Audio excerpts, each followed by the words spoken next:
had a blast.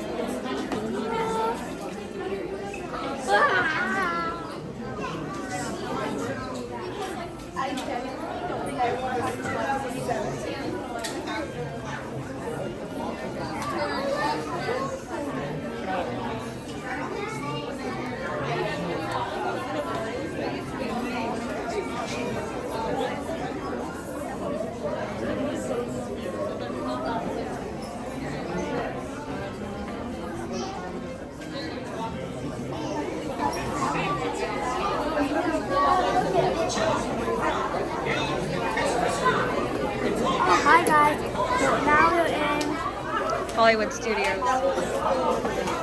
Toy Story. We're in Toy Story Land in Hollywood Studios.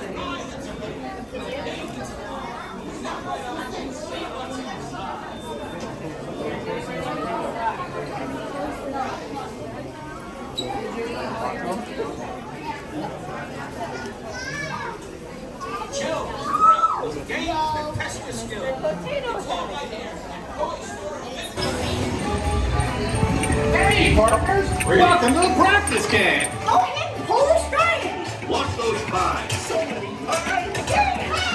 Keep them coming! Hey! Oh, great job, deputies! Our command will be proud. Now you ready to score some points?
That's a good picture, Lucy. Oh my goodness, so good they had to have two of them.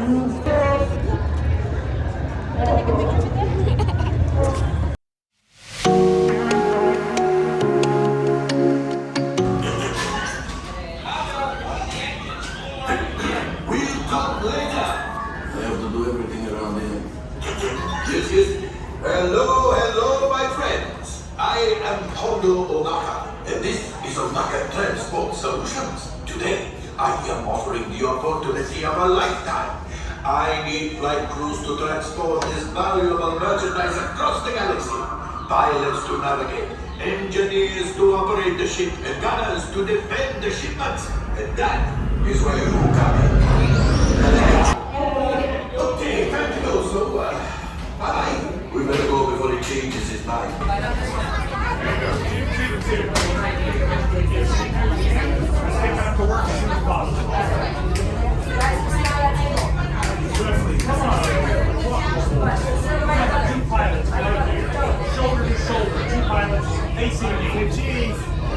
You will be intercepting a first-order train shipment of coaxium. Oh, I'm a gunner, Gunners, sorry. you clear the path.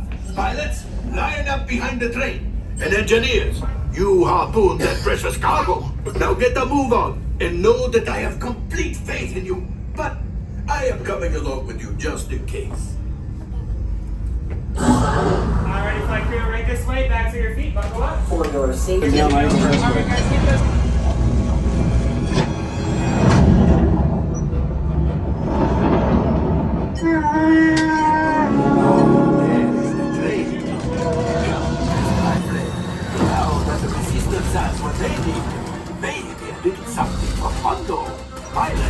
Line up behind the train so we can harpoon that last car. Get behind the train. Pilots, teeth to the center. Nothing. But Pete, look. Last thing I want is to let another... Skate, please. You will meet again.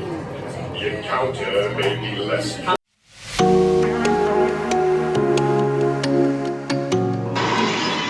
dimension of sight, a dimension of mind. You're moving into a land of both shadow and substance, of things and ideas. You just crossed over into the Twilight Zone.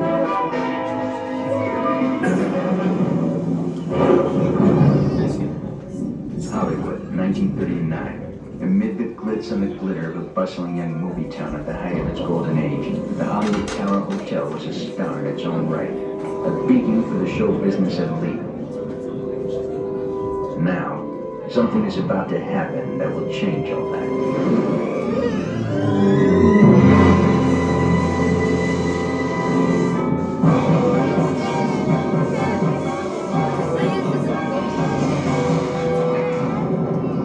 The time is now, on an evening very much like the one we have just witnessed. Tonight's story of the Twilight Zone is somewhat unique. It calls for a different kind of introduction. This, as you may recognize, is a maintenance service elevator, still in operation, waiting for you. We invite you, if you dare, to step aboard, because in tonight's episode, you are the star, and this elevator travels directly to the Twilight Zone.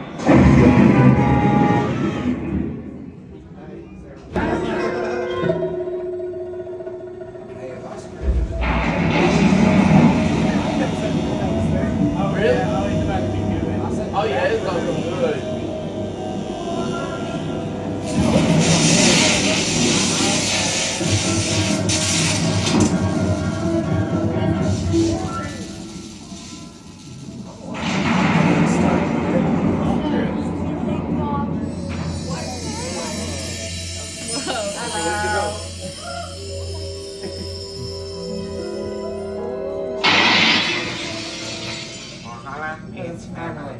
One stormy night long ago, 5 people stepped into an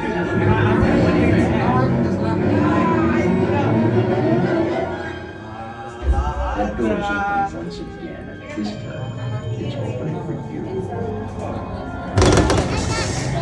It's not scary, it's fun. I will hold on to that dear life. I'm not scared. But did we do a big job? Hold on to that dear life. Hold on to that dear life. Please hold on to your phone. Please hold on to your phone. You are about to discover what lies beyond the fifth dimension, beyond the deepest, darkest corner of imagination, in the Tower of Terror.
What'd you find?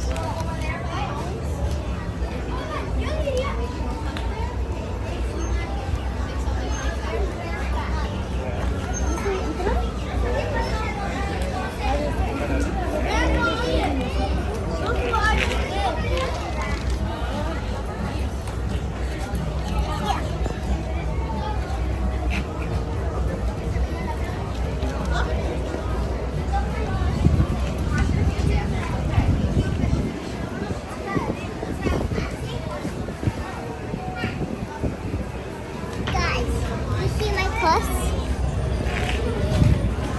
So this is my purse. And then here, I have $20. Wow. Here. What a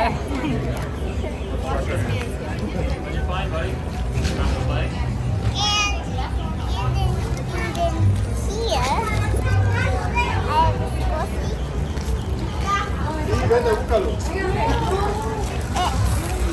a clock.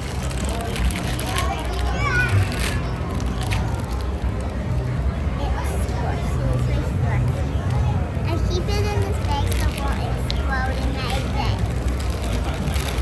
It's a Disney one because what Disney's small world. Going to Disney World. And I'm gonna put all my like Disney things in here. Like on your hat.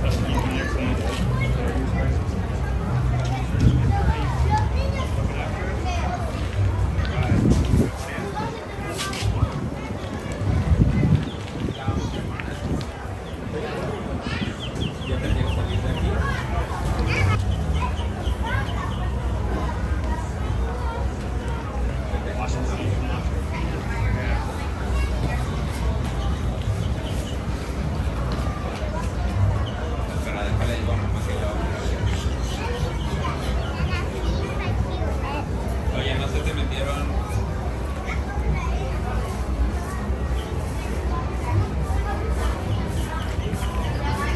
¿Se te metieron piedritas a los pies?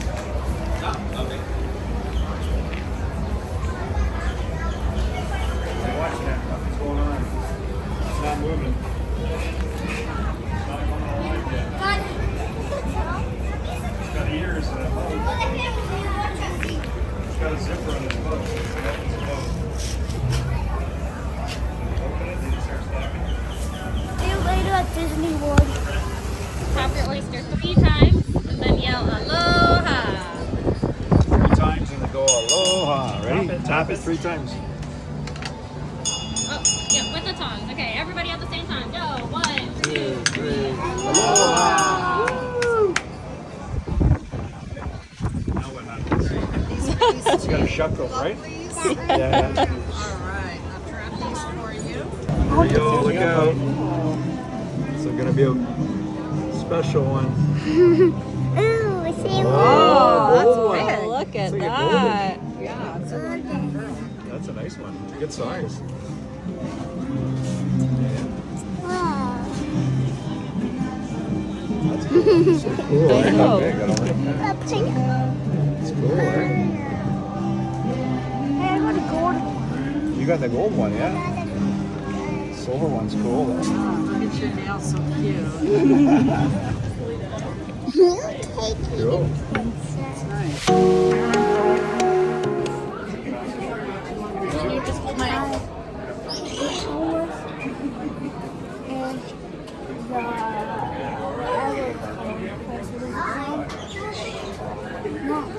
We're in Animal Kingdom and we're in the line for Avatar. The Avatar.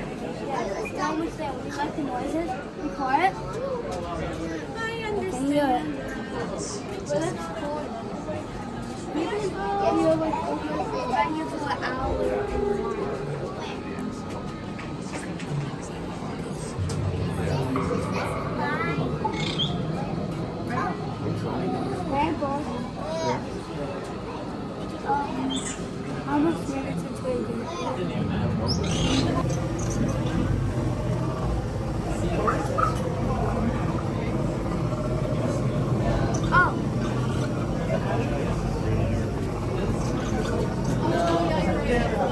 Mom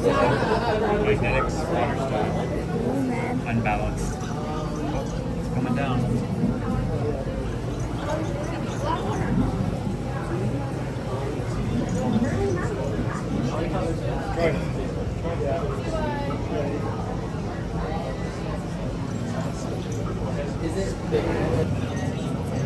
I can't even do that with my other hand.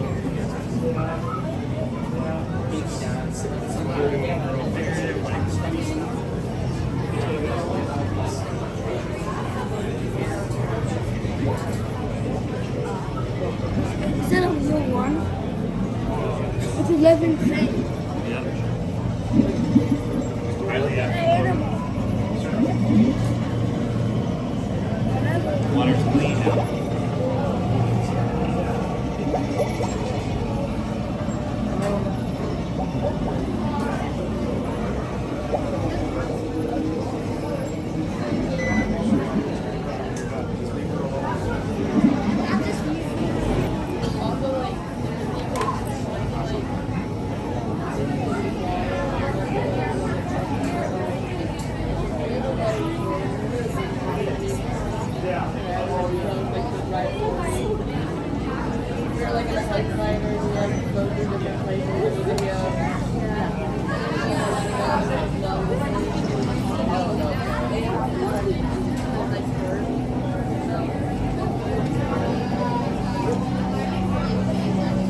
Put it like this.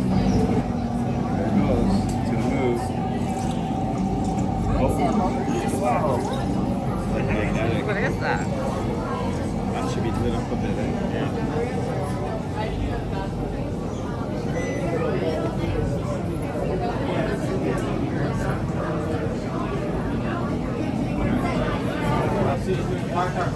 Yeah.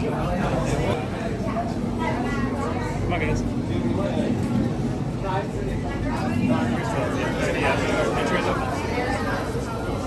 Look, he's coming to life. Look in the back.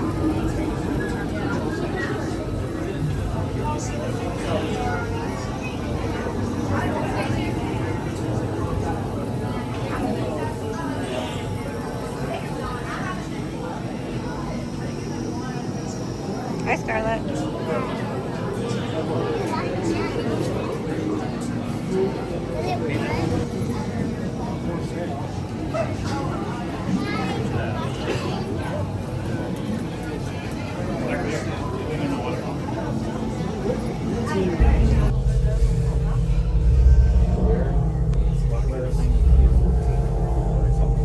Okay, sealed genetic matching room.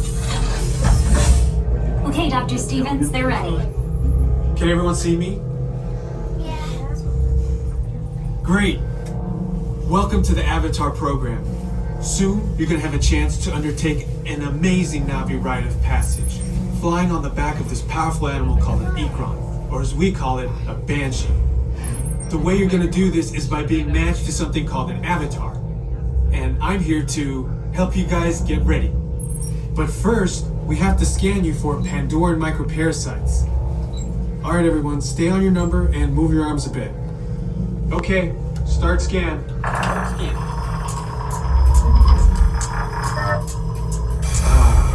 You've all got them. But don't worry, they're very common around these parts. Let's start the decon. Initiating GMO decon. Stand still over your number, you're not gonna feel a thing. You're doing great. Almost done, We're all clear. Great. Now let's go over how all this works.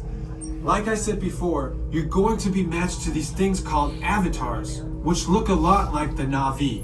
They're created by blending human DNA and Na'vi DNA. Once we match you to an avatar, thanks to a special link chair, your mind will be able to control that avatar. Using avatars to fly this way was all figured out by my boss, Dr. Jackie Ogden. She leads our science team, which is part of the Pandora Conservation Initiative, and we're here in the Valley of Moara studying banshees and their environment. One way to understand what's going on with an ecosystem is to study what are called keystone species. These are animals like tigers, jaguars, seals. The banshee is one of these important animals. Dr. Ogden is the foremost expert on studying the Ikron and has spent years researching them. Unfortunately, banshees live high in rookeries and humans can't get anywhere near them without becoming their lunch. But the Na'vi and avatars can. In fact, the Na'vi have been riding on the backs of banshees since their earliest history.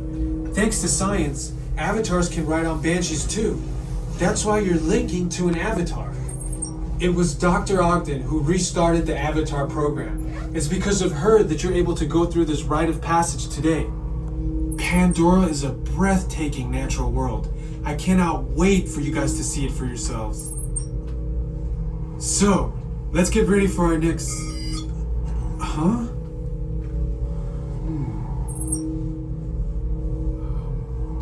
I'll be right back.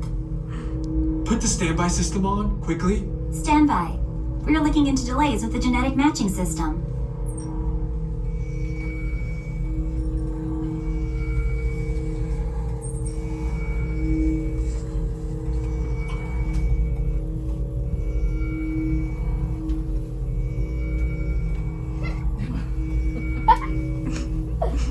Starting system-wide diagnostics. Help us out and move around a little.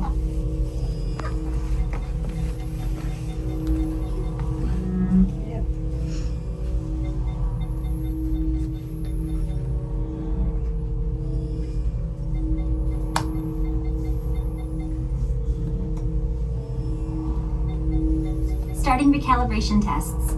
Move around a little.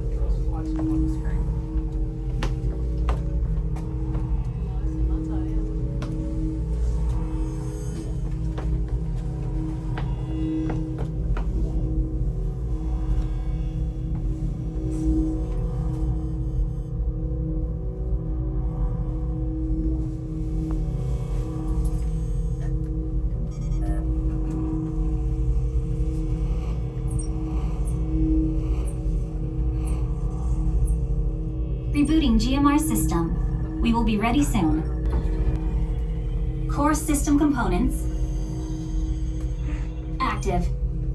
Testing sampler system.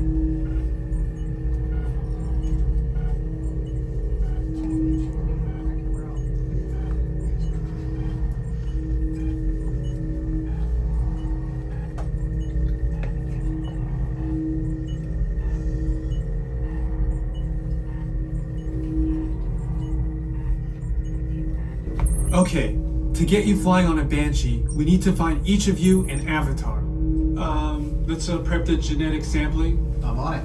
Okay, first we need to find the compatible match of your genetic material with the genetic material of one of the avatar bodies that we already have. Once we do that, you'll be able to link to that avatar and fly. Help us out and move around a bit. Almost. Yes, got him. Now, let's find you your avatar matches.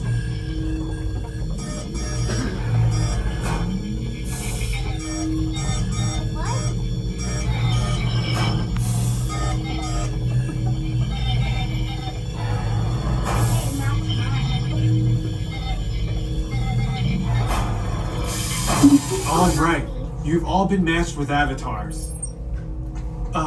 Looks like they're ready for you in the next room. When the door opens, please go inside, all the way in, and stand over the same number that you're standing over now. And I'll see you in there. Healthy travelers, welcome. Go ahead, come on in. You grab your flight visors from me. Then please continue to your assigned numbers. You do not need to put your visors on immediately, but you'll need them during your flight. Travelers 9 through 16, please continue along the back wall, forming a second row. This is a good time to take off those bags, standing caps, and any small items, so you're ready to store them once we enter the link chamber. Let's watch this piece by Dr. Ogden, who runs the program. Welcome, everyone. I'm Dr. Jackie Ogden from the Pandora Conservation Initiative. You're about to experience a ceremony that's very special to the Na'vi, flying on the back of an Ikran, or as we call it, a Banshee. To the Na'vi, connecting to an Ikran and flying on its back is an incredibly important rite of passage they call Ikni Maya. With permission from the Na'vi and in partnership with Alpha Centauri Expeditions, we can now bring this amazing experience to you. The way you'll be able to fly is by linking to an avatar that's already on the back of an Ikron. Let's see how this works. We establish a link using powerful psionic amplification equipment. A human driver is connected to an avatar, which could be physically hundreds of kilometers away. When you follow our technician into the link chamber, you'll see a series of 16 link chairs. Please go to the number that matches the number you're standing on now. Once the link takes place, you'll be connected to your avatar and sitting on the back of an Ikron. It'll feel like you're really there. Moments later, you'll begin your flight. A Na'vi guide will lead you out. You'll experience the breathtaking beauty of Pandora, but you might also face some of its greatest challenges. Some of this flight might be intense, but trust your guide and be brave. As the Na'vi say during this important rite of passage, Sivak Ho, rise to the challenge. Good luck. All right, you ready? Let's get you into the link chamber. All right, let's go. We are straight to the height of In a perfect blending of science and technology, the Dino Institute has created the Time Rover, an amazing vehicle that will literally transport you to the age of the dinosaurs. How? That's proprietary. But the result is a breathtaking journey through a prehistoric world that will witness the most spectacular creatures to ever walk the earth.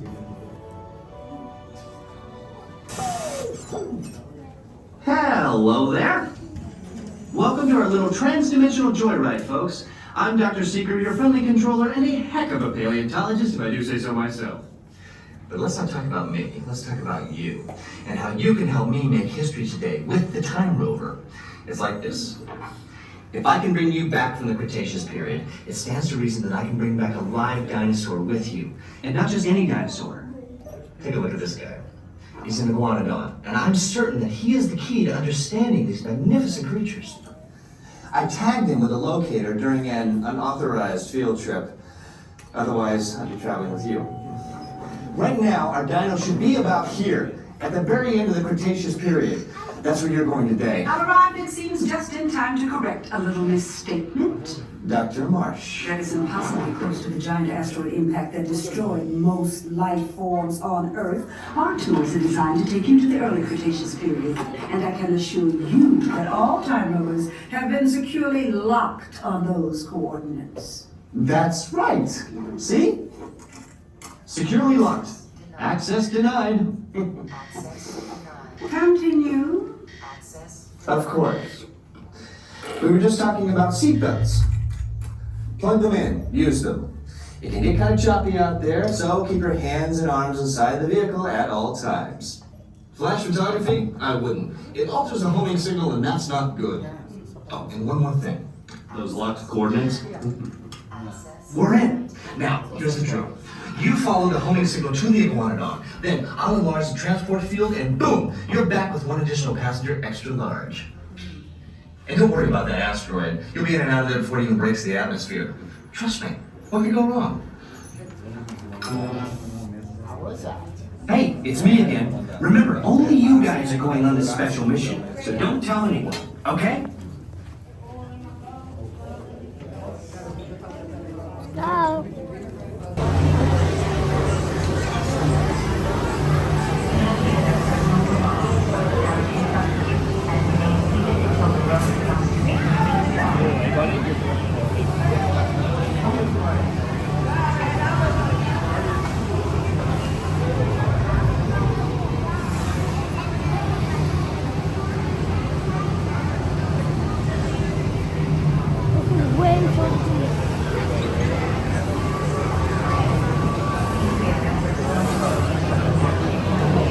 This is Seeker.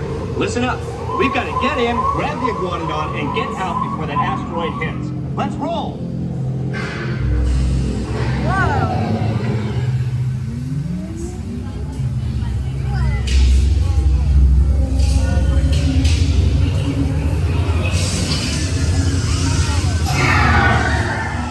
Okay, now, let's go get that dino. Computer, what are you tracking? Styracosaurus. Not our dino. Warning, meteor shower in range. Just little one. Oleoramus. Hadrosaur. Raptor. Time to get serious. Locking autopilot on homing signal now. Hang on. I'm tracking a big dino on the scope. Could be ours. Computer, full stop. Identify. Carnotaurus.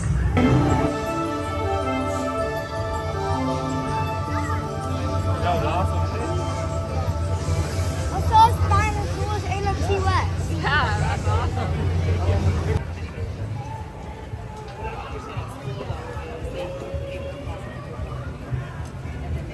You got your dinosaur badge. Dinosaurs are my favorite. They're super cool.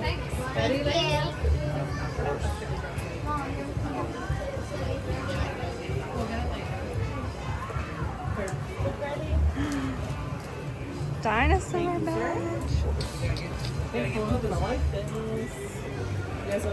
You got yours, honey? Let me see. Awesome. Is that cool learning about that? I did the most work. I said the most questions. Good job, that's good.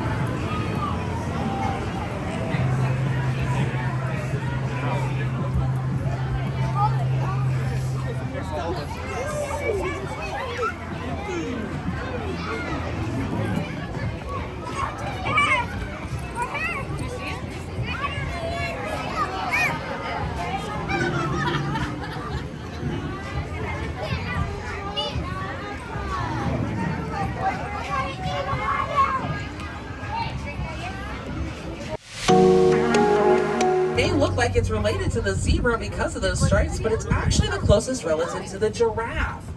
We can tell it's related to the giraffe because it has the same head shape as a giraffe. Even the male okapis have those short, stubby little horns on their heads known as ossicones. Now, since that okapi did not have those ossicones on their head, it is likely a female because the females do not have those horns. Up on the hill to your right-hand side, there's a big black and white bird. That bird is known as a saddle-billed stork. The saddle-billed stork gets its name from that yellow shield on its bill that resembles a riding saddle for a horse.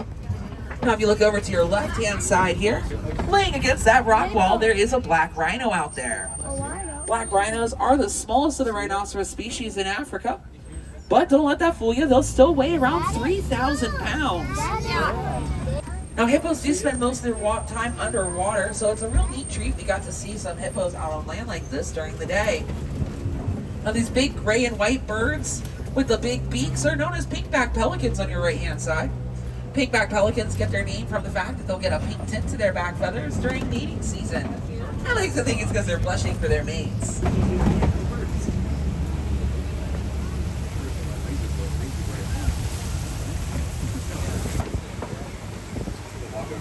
Now, on the upper portion of Safi River, it looks like some Nile crocodiles have made it their home. If you look over to your left, you can see those crocodiles out there. Now, these crocodiles are the largest reptiles in Africa. Now, a lot of people like to ask me, Dean, how can you tell the difference between an alligator and a crocodile? Well, there's a couple of ways. The most well-known way is to look at their noses. Alligators have a more rounded nose, while the crocodiles have a more pointed nose. Now, my favorite way to tell them apart, though, is to look at how they smile at me. You see, when an alligator closes their mouth, it's only going to show you their top row of teeth. The crocodiles, on the other hand, will show you both their top and bottom teeth. This odd-looking tree is known as a baobab tree. Now, the baobab tree does have the nickname the upside-down tree because it does kind of look like its roots are sticking up in the air. However, those are not its roots. Those are actually its branches. The baobab tree will remain completely leafless like that around 9 months out of the year. It does this to conserve energy and water for the dry season. Now, the baobab tree is also known for its massive trunk size. And that's because the wood of a baobab tree is almost like a sponge. It can absorb a lot of water. In fact, one baobab tree can hold several thousands of gallons of water at a time. Now, here in the savannah, it is much more open, and you can see further out there. We're going to be passing by a lot of these animals a lot closer, so I promise you I'll talk about them as we get a little bit closer. There are some African painted dogs out there. A real treat. We rarely get to see them. African painted dogs are some of the most proficient hunters in the wild. They're also very social animals. After a successful hunt, the African painted dogs will make sure that their elderly and their young eat first. Sable antelopes are the icons and emblems of the Harambe Wildlife Reserve.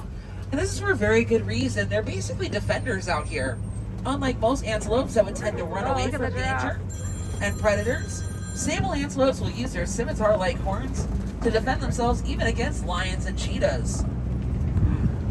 Now, I did promise we were going to get a lot closer to these giraffes, so I can talk about specifically what species of giraffes these are. These are Maasai giraffes. Now, Maasai giraffes can be identified by their patches. Now, you may notice above your heads on your spotting guides, there's a picture of the reticulated giraffe. That's their cousin. Looks like we got one crossing in front of us here. Now, the reticulated giraffe has more of a rounded, smooth edge to their patches. You'll also get a great view of those ossicones, those short, stubby little fur-covered horns on their heads. Now, I will never say I have a favorite animal out here on the reserve, but if I did have a favorite, it would probably be this little type of antelope crossing in front of us. These little antelopes are known as springboks. They have the tan backs, the dark stripe across their side, and the white bellies. Springboks get their name from the fact that they're very agile animals.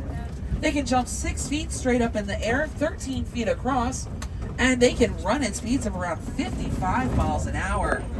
Now, to put that in perspective, that's only 5 miles an hour slower than the world's fastest land animal, the cheetah. I hope you don't mind. I'm taking a little bit of a detour. This route takes us a little bit of a longer path. But I see all these fallen trees, and remember I said elephants like to knock down trees? Well, these trees look like they've been knocked down for a while, so that means that we might be heading into elephant territory. It looks like my instincts paid off, because off on the right-hand side, way out in the distance, there is an African elephant.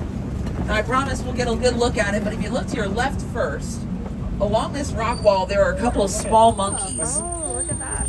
And there's a big one right here in front of these trees. This is an awesome view, my friends. We rarely see this. This is a mandrill monkey. Now, if you look at its hind parts, it has those bright colorations, but the most importantly, it has that tail. A little bit of a tail is what tells it's a monkey. A lot of people think that Rafiki from The Lion King is a baboon. He's actually a mandrill monkey. A much better view of that elephant on your right-hand side there. Now, if you look at their ears, that's how we can tell it's an African elephant. African elephant ears come down to almost a point, making them look almost like the shape of the continent of Africa. Oh, and it looks like we got a real treat up ahead. It looks like there's a baby elephant out here. Now, I will be able to stop, but have your cameras ready, because I can only pause for a brief few seconds. Baby elephant. Oh, look at it. Now, a fun fact, you may see them eating with their trunks. Elephants actually can use their trunks for so many different things. And that's because an elephant's trunk has more muscles just in their trunk than the entire human body. Now, you may recognize these big pink birds on your left-hand side. These are greater flamingos. Greater flamingos are the largest and the palest pink of the flamingo species. Now, when flamingos hatch, they hatch with gray feathers, and they'll typically keep those gray feathers for the first 2 years of their life. Now, does anybody know how flamingos get their pink feathers? Yeah, it's what they eat. Very good. Shrimp is a good example. So, flamingos eat things like algae and small crustaceans, which includes shrimp, that are high in beta-carotene. And it's that beta-carotene that gives them that pink coloration. Good answers, everybody. These animals are white rhinos. And if you look at their skin, you'll notice it almost looks a little wet and dirty. Well, rhinos have very thick skin, but very sensitive skin.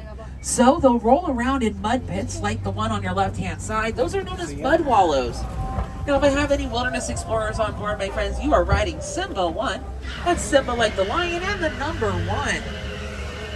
Now, my friends, it is time for me to say goodbye. But here, we will goodbye. It's far too sad.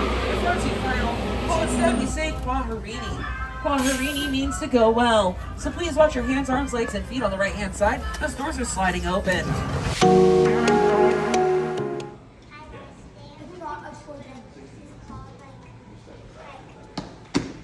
Hopscotch?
Good job. You got it. You got it. Look, we already broke it up. We already broke it up. We already broke it up. You broke up like this. We got so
That's at Disney World.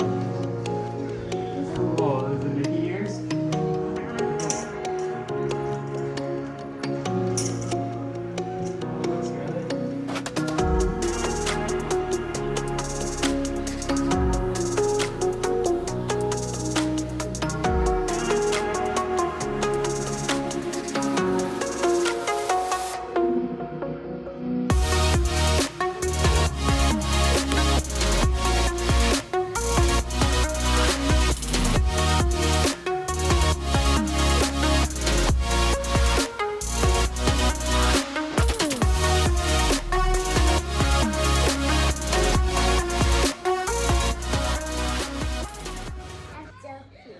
What? Who's there?